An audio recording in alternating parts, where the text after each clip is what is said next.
안녕하세요. 삼부자쌤입니다. 안녕하세요. 닥터 훈입니다. 오늘 아침에 이제 속보를 좀 받았어요. 저도 윤석열 정부가 첫 부동산 정책을 발표했습니다. 네. 어떤가요, 오늘 내용이? 첫 번째 부동산 대책이 나왔습니다. 사실 전 글로벌적으로 세계적으로 좀 힘들다고 지금 얘기 나오잖아요. 네. 급격한 인플레이션 얘기 그렇죠. 나오고 금리 인상으로 인한 또 어려움들, 주가는 많이 폭락돼 있고 한마디로 어렵거든요. 근데 오늘 제도를 통해서 부동산 거래 활성화를 통해서 부동산 대책을 안정화시키고 그걸로 인한 또 경기 부양을 하겠다라는 의지가 확실히 좀 보이는 것 같습니다. 그렇군요. 일단 시청자님 중에서 가장 많을 거라고 생각되는 무주택자들에게는 어떤 혜택이 있나요? 정확하게 말하면 무주택자라기보다 생애 최초 주택 구입자들에 대한 혜택이 좀 많이 나온 것 같아요. 네. 첫 번째로 취득세 감면 혜택이 있습니다.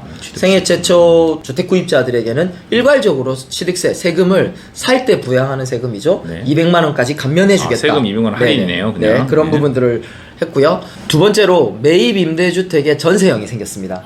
좋네요. 그게 네. 월세형이었는데 그동안. 네. 매입 임대주택이 정부가 집을 사들여서 저렴하게 공급하는 그렇죠. 아주 좋은 제도였, 저렴한 월세로. 아주 좋은 맞죠. 제도였는데 전세 제도를 신설함으로써 좀 더 선택권이 커진 것 같고요. 이런 제도는 개인적으로 우리 직원도 한 명 이용하고 있는데 송파구에서 굉장히 저렴하게 맞습니다. 잘 거주하고 맞아요. 있거든요. 아주 저렴하게. 활용하기 되게 좋은 제도가 더 좋아졌다라고 생각하시면 될 것 같습니다. 그러네요. 네.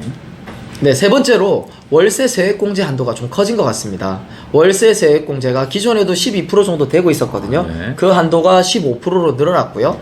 그리고 월세 및 우리 흔히 말하는 전 담보대출의 원금 상환분에 대한 것들이 소득공제에 추가가 돼서 기존에 300만 원 한도로 돼 있던 게 400만 원까지 늘어남에 따라서 쉽게 말해서 무주택자들이 월세나 아니면 원금 상환 부분에 대한 소득공제를 혜택한다면 결국에는 혜택이 늘어나는 거거든요. 세금 15%도 그게 할인받네요. 확대가 됐다고 생각하시면 될 것 같습니다. 네. 그 외에도 체증식 40년 만기 보금자리 이론 대출 등들이 신설돼서요. 어쨌든 주택을 구입하고 상환하는 데 있어서 전반적으로 좋아졌다라고 말씀을 드릴 수가 있고요. 소소하게나마 또 이렇게 서민형 법팀목 전세 대출들의 한도가 1억 2천에서 1억 8천 등으로 확대됨에 따라서 사실 그동안 집값 지금 이번 정부의 대책 자체가 전세 가격이 오르는 거에 대한 안정화 대책이라고 볼 수 있거든요. 이미 많이 올랐잖아요. 많이 올랐죠. 그런 거 네, 맞습니다. 맞아요. 그래서 이 대출을 확대하면서 기존에 내가 살고 싶은 집에 계속 살거나 네. 아니면 확대해서 좋은 거주 여건을 유지할 수 있는 게 핵심인 것 같습니다. 부주택자들이나 임차인들에게는 아주 도움되는 제도들이 많이 있네요. 네, 맞습니다. 그러면 저 같은 1주택자들은 어떤 혜택이 있나요? 네, 1주택자들의 혜택도 몇 가지 눈에 띄는데요. 일단 제일 먼저 사실 그간 부동산 가격이 많이 올랐잖아요. 종부세 내는 대상자가 많이 늘었단 말이죠. 그렇죠. 예, 그거에 따른 얘기가 많았는데 결과론적으로는 말씀드리면 종부세 내는 수준을 거의 2020년 수준으로 낮추겠다. 그래서 공정 가입 비율을 100%에서 60%로 낮춘다든지 또 3억까지는 공제를 해주겠다든지 해서 아마 올해부터는 정말 종부세 내시던 분들이 조금 피부로 와닿게 좀 완화돼. 올해 많이 오른다고 했는데 그게 네. 아니라 오히려 재작년 수준으로 재작년으로 수준은 네, 다행이네요. 그래서 보유세라는 거를 완화시켜주면 좀 혜택을 보셔서 좋으시겠어요? 작년에 오르길래 이제 올해는 많이 나올 줄 알고 있었거든요. 네. 그리고 기존의 1주택자들이 주택담보대출을 만약에 활용하고 있는 동안에는 만약에 새 집으로 이렇게 이사를 가게 되고 이러면 6개월 이내 상환했어야 되거든요. 그렇죠. 6개월 이내 근데 그 상환 기간이 2년으로 늘어났습니다. 그럼 아주 갈아타기 집을 이사 가기가 되게 좀 용이해졌네요. 조금 용이해졌다라고 할 수 2년 있죠. 정도의 여유가 생겼으니까. 어쨌든 그렇죠. 기존 집을 팔고 새로운 집을 매매하는 것도 거래라는 측면에서 그렇죠. 거래 활성화는 분명히 유도할 수 있다고 부담스럽거든요. 그 상환 기간이 짧다라는 거는. 네, 맞아요. 그래서 흔히 말하는 일시적 1가구 2주택 집을 옮겨 타는 것들이 조금 다양한 전략이 나올 수 있지 않나라는 생각이 들고요. 또 눈에 띄는 내용이 최초 수분양자, 우리 흔히 말하는 청약을 해서 당첨된 처음 받는 분양 대상자들 있잖아요.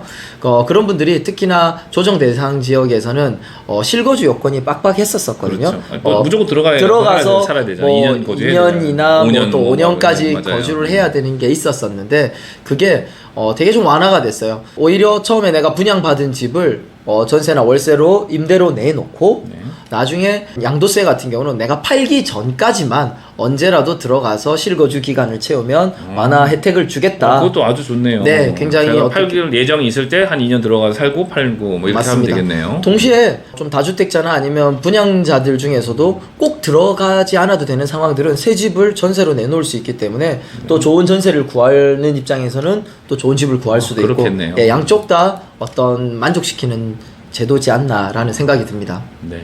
마지막으로 1주택자에 대한 혜택 중에 기존의 주택담보대출 활용을 통해서 생활안정자금대출 1억까지 활용하는 게 있거든요. 맞아요. 어떤 제도인지 아시죠? 아주 15억 이상 주택자들은 대출이 안 나왔잖아요. 네, 맞습니다. 그 생활안정자금 대출 한도가 1억에서 2억까지 대폭 상향됐고요. 이후에 동향을 통해서 추가적으로 더 상향할 수도 있다라는 제도도 이번에 같이 발표했습니다. 좋은 제도네요. 네, 그렇죠. 전반적으로 경제가 어렵거든요. 이런 자금들을 활용해 보신다고 하면 좀 다양하게 또 이런 투자에 대한 마중물 역할을 할 수 있지 않을까라는 생각도 듭니다. 네.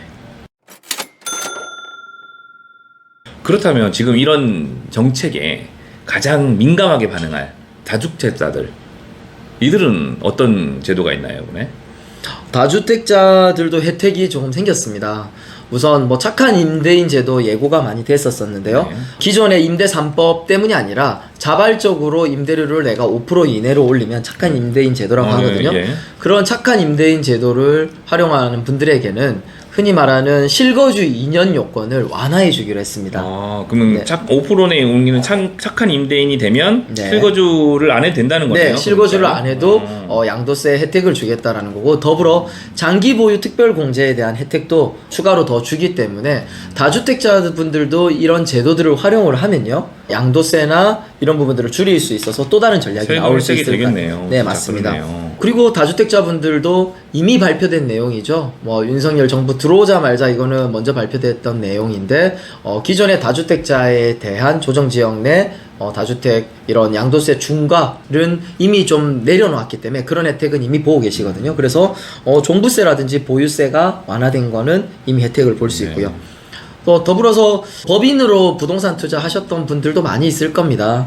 법인의 종부세 중과에 대한 기준의 주택이 금액이 6억 이상이었거든요. 네. 그게 이제 6억이 아니라 9억으로 높임으로써 이런 법인으로 인한 주택 거래도 조금이나마 어느 좀 정도까지 할수 높여보겠다, 가능해졌다는 얘기네요. 이런 의도가 좀 보이는 것 같습니다. 거래를 좀 더 많이 하게 만들겠다라는 의지가 있네요. 맞습니다. 분들이. 자, 오늘 무주택, 1주택, 다주택자들에 대한 부동산 정책 이야기 잘 들었습니다. 내용을 들어보니까 규제 완화를 통해서 거래 활성화를 시키고 그래서 시장을 좀 안정화하겠다라는 정부의 의지가 보이는 것 같습니다. 오늘 정책 내용들 투자에 참고하시기 바랍니다. 오늘 내용이 도움이 되셨다면 구독과 좋아요, 알림 설정 부탁드리겠습니다. 감사합니다.